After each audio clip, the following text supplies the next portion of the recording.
Hi guys, welcome back to my channel. Today I'm going to show you how to hard reset. This is the Android or the Samsung M51. If you have, this is a factory reset. So let's get started. If you have a trouble with your phone and want to make a reset or factory reset, erase all your data, it's very easy.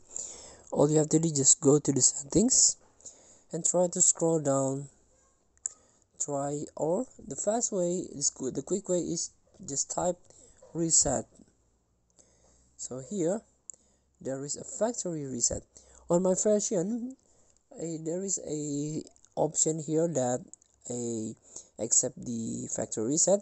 You can reset network settings only, reset system settings only, or erase download apps and their data. And last is erase all data including photo and music. So this is the lock screen password to erase all your data. After that, you can continue the process. So please free to try. Thank you for watching. Don't forget to comment, like, and subscribe, and also click this button below. See you in the next video.